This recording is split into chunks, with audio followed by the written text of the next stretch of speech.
One in the pink, two in the stink.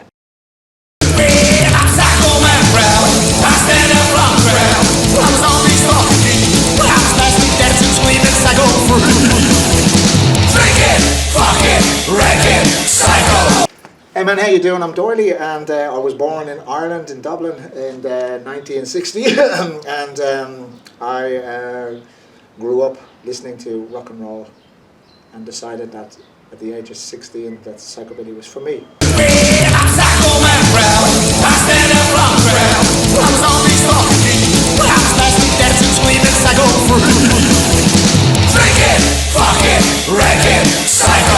Bands I played for, okay.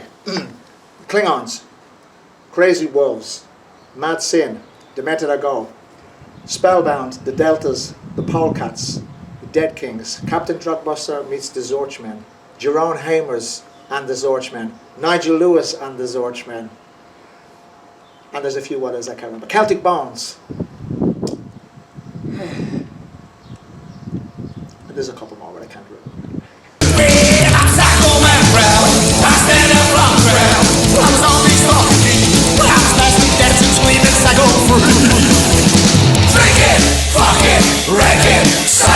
Psychobilly is all about music, attitude, and if you feel you want to dress up, why not?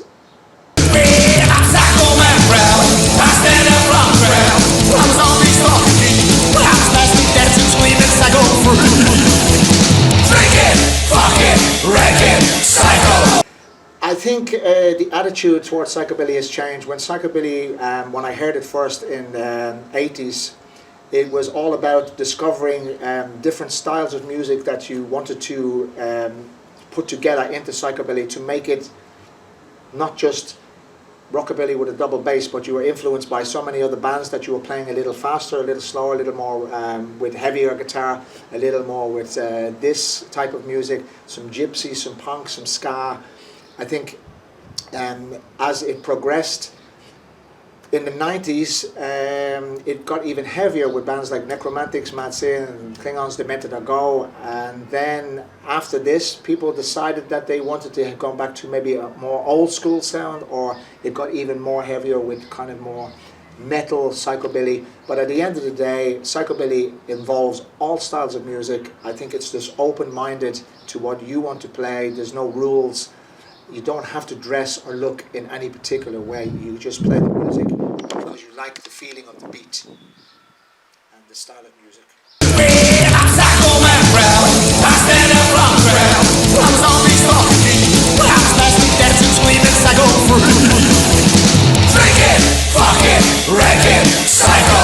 Well, the Klub Foot was a place that I always saw when I was in Dublin looking at the album Stomping at the Klub Foot 1, Volume 2. You know, it's a place that I felt that it's a gathering of where everybody should meet.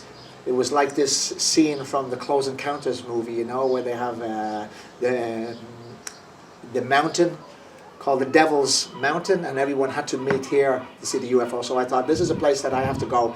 This seems like a central hub of psychobilly, with bands and with people. And when I left Ireland, I arrived in London, and first thing I wanted to do was go to the Klub Foot, but I think it was on at this time once every month. I had to wait 2 or 3 weeks. Too excited to wait to go and see the bands that I'm looking at this album, Demented, and looking at the Coffin Nails, and looking at the Highliners. When I finally got there, it was like I was kind of struck about how many people were looking the same and as myself, and they were also drawn from, you know, different countries, from Germany and from Netherlands, and also, you know, this was the UK where it kind of started. The Klub Foot started, obviously started in the UK, but I was drawn like all the other people to go and see these bands. They were on the same age as me, 18, 19-year-old people in bands playing music that sounded like early rockabilly and rock and roll, but with the same attitude, but it's the same age, you know, playing the kind of energetic style of music that I was interested. I was, you know, this was for me a passion that I wanted to follow. I was on these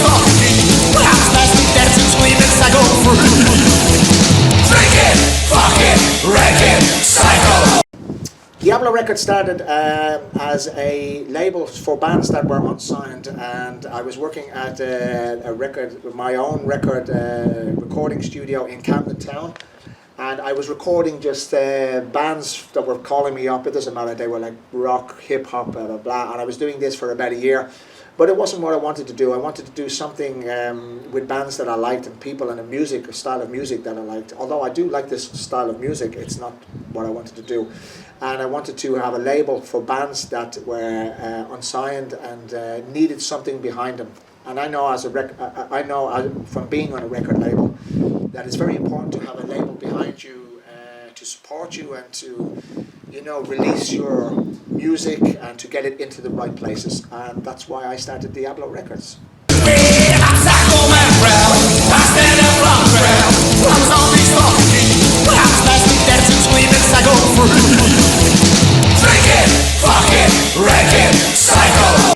I have a very wide range of listening to music, and recently I've been listening to the Beastie Boys and House of Pain.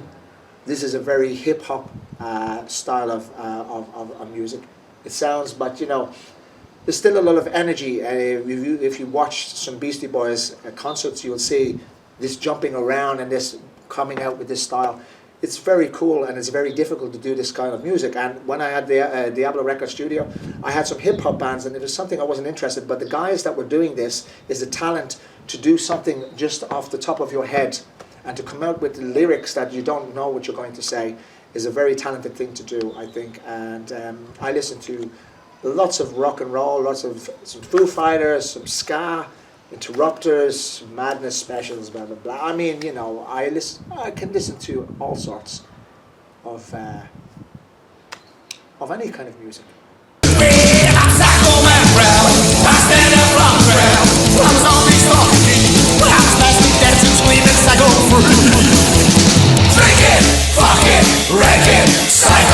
Okay, so the whole COVID thing started 2 years ago. This is 2022, and it started in 2019. Okay, it started 2 years ago, and as a touring musician, I normally had 3 gigs a weekend, and I'm sure everybody can relate to this. That is a musician and in a band. So this whole side of things stopped.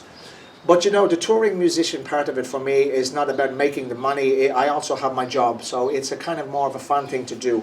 But I also like to go away and meet people and do shows, and I felt very alone because I wasn't traveling with a band and seeing my friends. But this was everybody's situation. So I put in my head, what can I do? What am I going to do for the next year? We didn't know how long it was going to go on for, but what can I do for the next few months while in lockdown? So I put together a couple of albums, and I recorded 2 albums. One, Doyley and the Rejects, was just basically thrown together songs, which was 2 albums, 15 tracks, all about the virus. It was about the government, the virus, the vaccine thing. I thought it was fun to write about these subjects because this was the thing that was around at the time. And it wasn't a Guitar Slingers project, it was a Doyley project. So I recorded this, and I had my ukulele that I got when I went to a Gretsch convention. They gave me the ukulele, and I thought it's quite cool to record with this. So I recorded these albums with this through a distortion pedal and a wah-wah pedal, and it sounded like a crazy guitar. Then I wanted to do a ukulele album. But in my mind I thought, whenever this COVID ends, whenever it's going to finish, I want to go traveling and do these vlog videos and catch up with people that I hadn't seen for the last year or 2. Bring the ukulele, go to see them, play double bass, see if they're interested, go busking, and see a little bit more of traveling the world if it's possible. But it's quite difficult. But it's not impossible.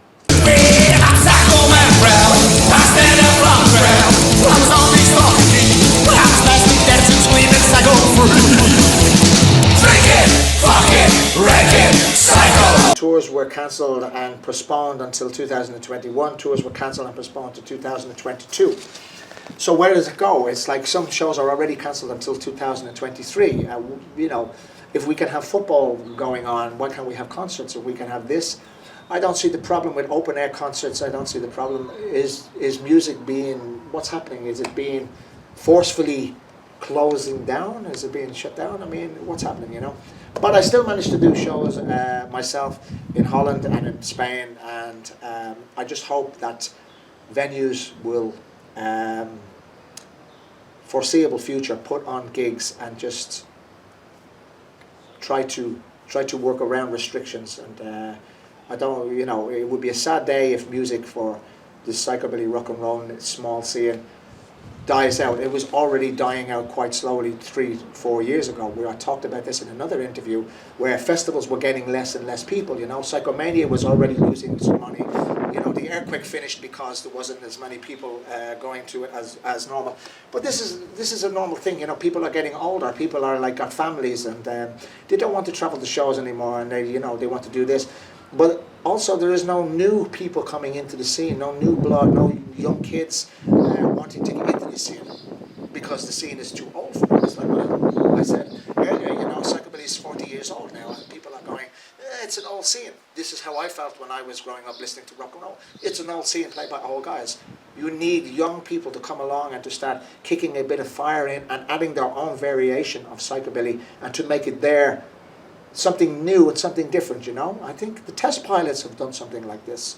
You know, the Test Pilots are starting to make a kind of a new thing. And I just wanted to add, you know, my visit to Ukraine was an eye-opener to see that all of the bands are young. All of the bands are in their 20s and 30s, you know. And they're putting their own style of Ukraine vocals in, and this is, to me, was like, wow, I didn't know half of these bands existed, you know. We don't hear about them in the EU or in, you know, and this is why I decided to do the Ukrainian Stomp compilation album.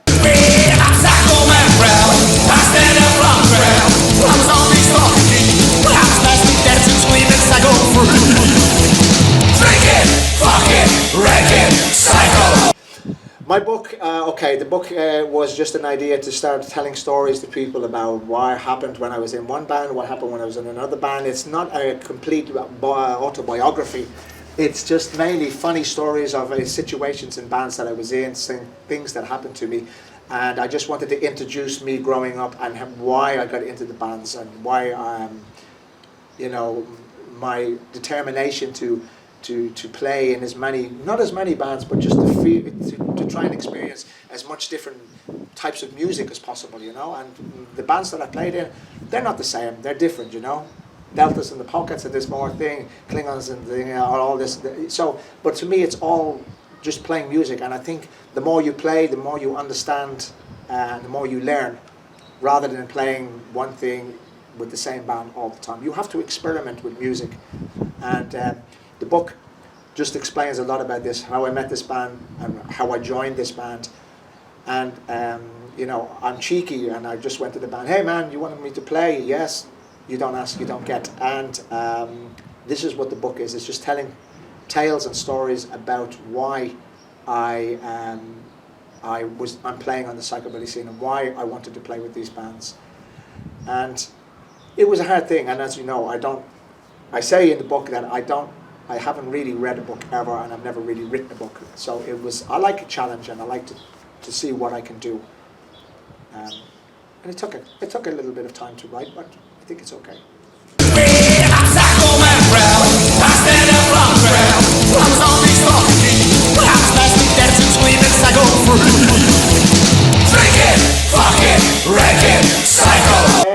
Well, if you're in a band, don't give up. Just do what you can, and in these shitty times, try to come up and write some songs. I know it's difficult for everybody, man. You know, nobody's doing gigs, nobody's selling merch, nobody's doing this, and this.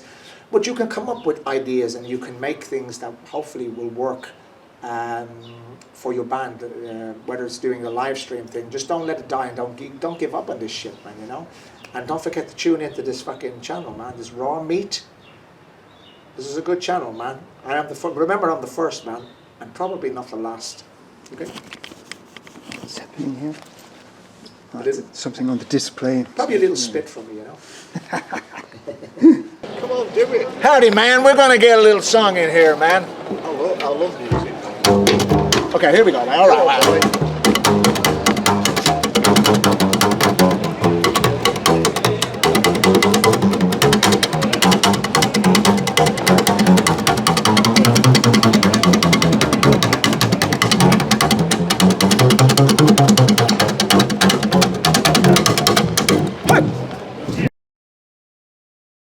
We're going to start the machine gun interview. Let's go, man. So just quick, short, and raw. That's what she said last Raw night. meat. That's exactly what she said last night, man. Quick, short, and raw. Too much information. Okay. I don't want to know. Okay. I'm sorry, man. Oh yeah, rockabilly. Like it. London. Like it. Favorite color. White. Nice car. None. A good read. Don't read. Festival.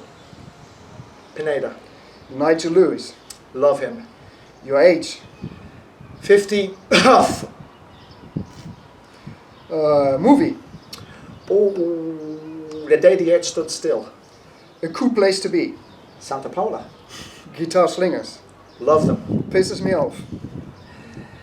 You. Right, sport. Hate it. A good listening. A good listening. Music. Fetish. Guitars. Favorite drug. Cocaine. Your father. Love him. Spain. Love it. Food. Bacon sandwich. Punk. Love it. Porno. Love it. Love. Love and hate it. Favorite guitar. Ooh. Ukulele. Non-psychobilly music style. Punk rock. Money. Evil. The life. Good. I hate. Good. Klingonz.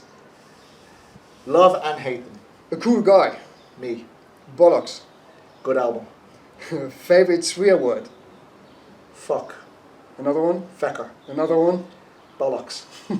Cunt. Fuck you. Favorite swear word is you're a right pair of cunts, the three of you, if there ever was one. Try to work that one out. It's quite difficult. It's good though. It's an Irish saying. That's it. That's it. I like it. So what? Sir, It's it's been a pleasure, an honour, and a nice little interview. Thank you very much, man. an honor for me. Interesting, you know? Well, here we go.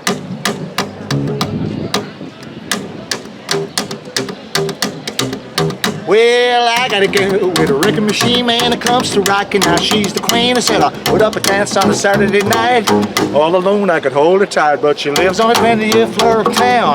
The elevators are broken down. Well, I walk 1, 2, flight 3, 5, 4, 5, 6, 7, 5, 8, 5 more, man. 4, 12, I'm ready to drag. 15th floor, I'm starting to sag. Well, I get to the top. Well, I'm too tired to rock. Hey! Okay, thank you very much, man. This was banned. Would you like me to sign my nuts? You can sign it naked. It wouldn't be the first time. You're a cock-sucking, motherfucking, fuck you, you fucking fuck. You're a right pair of cunts, the three of you, if there ever was one.